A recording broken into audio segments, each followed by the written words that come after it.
Bhagavad Gita, chapter 2, verse number 2. Shri Bhagavan Uvacha Kutastva Kashmalamidam Vishame Samupastitam Anarya Jushtam Aswargyam Akirtikaram Arjuna. Translation, chapter 2, verse number 2. The Supreme Personality of Godhead said, My dear Arjuna, how have these impurities come upon you? They are not at all befitting a man who knows the value of life. They lead not to higher planets but to infamy. So here we can see, Lord Krishna is speaking for the first time in this verse, and he is addressed not as Krishna Uvacha, Uvacha means speaking, but as Bhagavan Uvacha. Bhagavan actually means, according to Parashara Muni, who is the father of Vyasadeva, that the one who possesses Bhaga is Bhagavan. One who possesses Saundarya is Saundaryavan. Van means possessing. So Bhagavan is one who is possessing Bhaga. Bhaga means 6 opulences. And to make it easy to remember, we can say double R, that is all riches, all renunciation, and beauty with brains. So all beauty and all brains means all knowledge. Then strength, all strength, and if one has all this, all fame. So 6 things: all riches, all renunciation, all beauty, all knowledge, all strength, and all fame. So the one who possesses it in all full, he is Bhagavan. Now, nobody actually has it full, It is only Krishna who has it full. Is it Krishna, is Bhagavan, or Vishnu, or someone else? So the answer, Srimad Bhagavatam says, in first canto, third chapter, 28th verse, Ete chamshakala pumsa krishnastu bhagavan swayam indrari vyakulam lokam ridayanti yuge yuge, which means all the plenary portions, are all coming. See, here it is, the translation, are all coming from Krishna actually. Krishna is the supreme, See, all the lists of incarnations, the avatars, all the lists of incarnations of Godhead submitted herewith are either plenary expansions or parts of the plenary expansions of the supreme Godhead. But Krishna is the supreme personality of Godhead himself. So Krishna is complete and everything else is coming from him. So this is the first clue. Later on in Bhagavad Gita, you get to know that everything is coming from me. Krishna says, everything comes from me. And Krishna has no beginning. We will get to know all that in Bhagavad Gita later. But now is the first clue. And Prabhupada very nicely compares, Krishna to the sun god. Actually, you see, sun god is sitting in his sun planet, and because of the existence of sun god, the light, the whole sun planet gets its light from the Surya Dev. And from the sun planet, it just comes out as sun's rays, and the rays pervade everywhere. It's effulgent rays. So the effulgent rays, the impersonal feature which is pervading everywhere, is considered as Brahma Jyoti. And the junior most spiritual seekers worship the Brahma Jyoti, just like a small baby will consider the sun's ray as sun. It is not wrong, but it is not complete knowledge. But when the baby grows a little bit, then it will say sun is there. The baby will point to the sun there. Though the light is everywhere, the baby, when it grows up, she or he will show to the sun planet actually. So that is some advanced yogis, spiritually a little bit advanced yogis. They actually meditate on Paramatma inside their hearts. So Paramatma is, like the sun planet who is inside our heart. And Bhagavan is the one who is living inside. That is the person. Surya Dev, the person. Krishna is the person. So Krishna is the supreme personality of Godhead, and yogis actually worship him as Paramatma, and bhaktas actually worship Krishna himself, understanding Paramatma is also Krishna only, and Brahma Jyoti is also coming from Krishna only. If we can understand that, then the understanding is complete. So this is about the Bhagavan. And what does this verse say? In this verse, first time Baladev Vidya Bhushan says that, here actually Krishna is taking the role of a teacher, but he doesn't teach. Teaching happens later, but he's just chastising. He's just criticizing Arjuna by saying that kutaha, where from have these impurities come upon you, kutaha, and also he says jushtam, means it is not practiced by those aspiring for liberation, because those who are aryas practice their designate duties for purification of the heart. We made the notes. So justam means it is not practiced by those who are aspiring for liberation, because those who are Aryans practice their designated duties for purification of the heart. Now, Prabhupada also speaks a lot about Aryan. Here, Arjuna, was Kshatriya, and he had his duties. If Arjuna is a civilized person, he should be doing his duties for his own purification. But when Arjuna does not want to perform his duties in the name of compassion for his kith and kin, for his kinsmen, suppose, if Arjuna does not want to perform his duty of fighting as a Kshatriya in the name of compassion, then, he is not considered as civilized. He is considered as uncivilized. Civilized people are called as Aryans, and those who are uncivilized are called as Anarya. So Krishna is calling Arjuna as Anarya Jushtam, Aswargyam. If you do this, oh Arjuna, you are Anarya. And if you behave like an Anarya, like an uncivilized man, you won't even get Swarga. Aswargyam. You Swarga also you will not get. That's all. Then what he should do, that he does not say. That he will say when Arjuna should beg him, please tell me, please guide me. Without begging, Krishna is not going to say. He's just assuming the role of a teacher and just chastising him. That's all. Now, what do we learn from this word Anarya and Arya is that we people, we have to do our designated duties. And when we do our designated duties, we are called as Aryans. Why?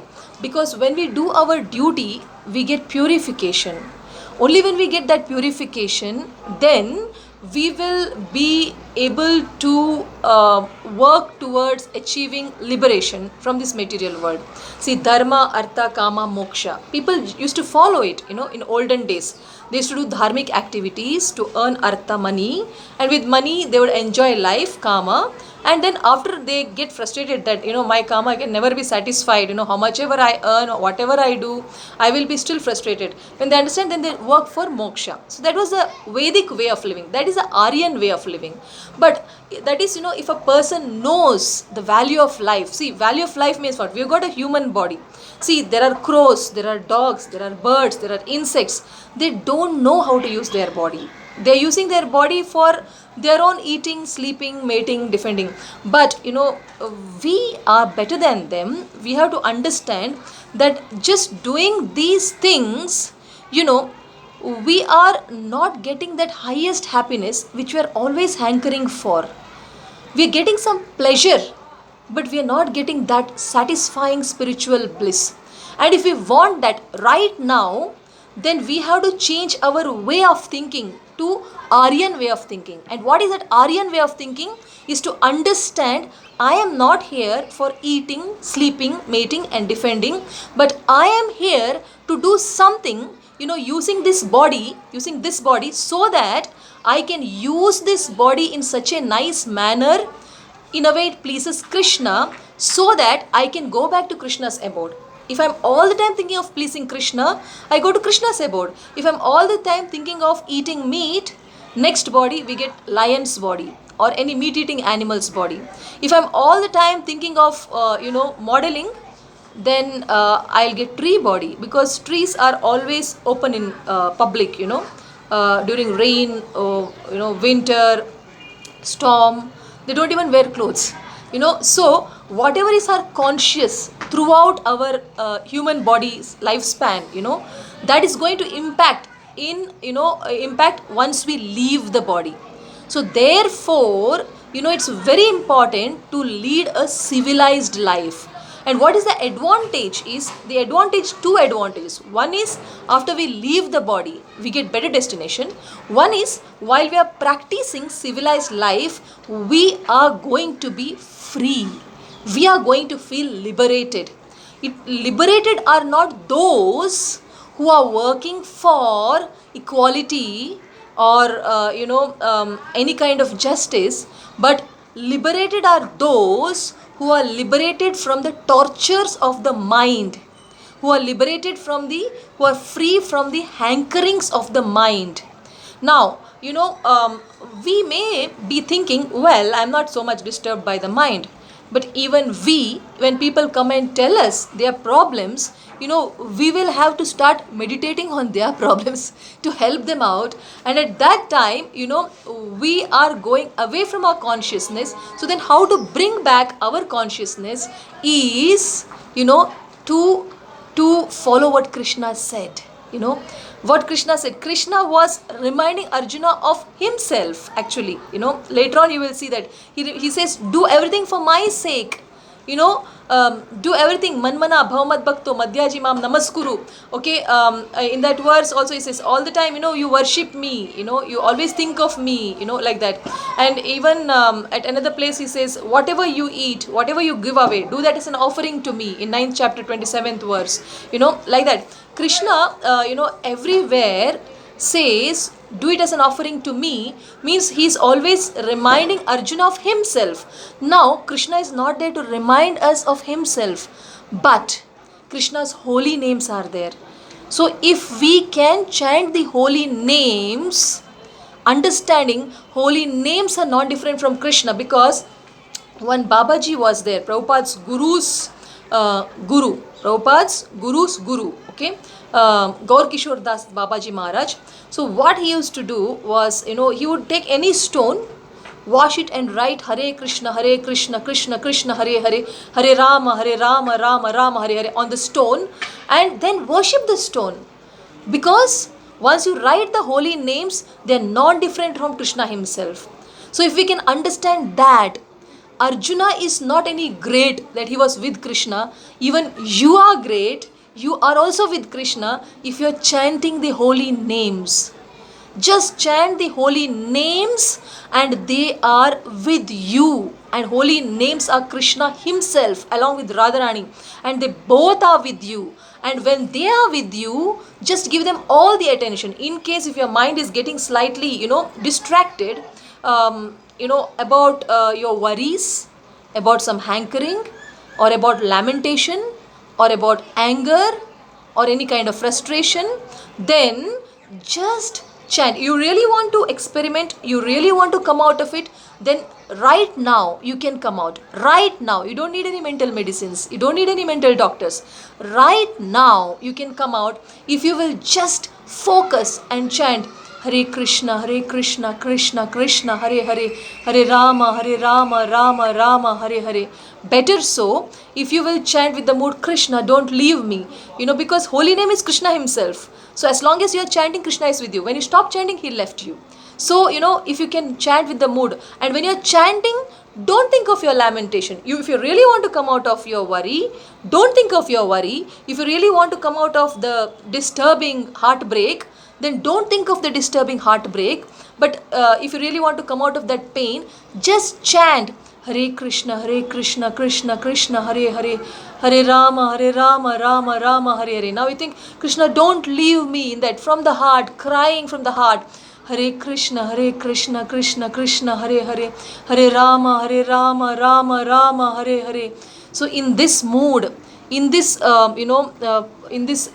if you can chant from the heart, then just like Arjuna had Krishna with him, you also have your Krishna with you in the form of holy names. And if you're fully focusing on the holy names, then you can also be an Aryan in spite of any kind of dirt coming and trying to attack you, or if you have any dirt from within bothering you, you can just throw it out by just focusing on the holy names. Because the dirt is like the darkness in the heart, and holy name, when you're chanting from the heart, holy name starts from your heart. Though it starts from the tongue, through the ears it fills up your heart. So from the heart, if you're calling out Krishna, don't leave me, then the dirt that is there will start leaving and Krishna starts staying in your heart. That is the way you can be an Aryan who knows the value of life, who will be actually liberated when you leave the body, and while you are here you will feel the happiness of liberation, and therefore no lower modes can actually distract you and pull you down, keep you down, depressed. So to come out of your worries, you be an Aryan by chanting of the holy names, and that is the way you're using your human body in the right manner, so that if you are spending most of your time in the day remembering Krishna, you'll go back to Krishna's house. If you're remembering most of the time, remembering, any wrong things, then your destination will be much lower. So, with this, we end this verse. Thank you. Hare Krishna.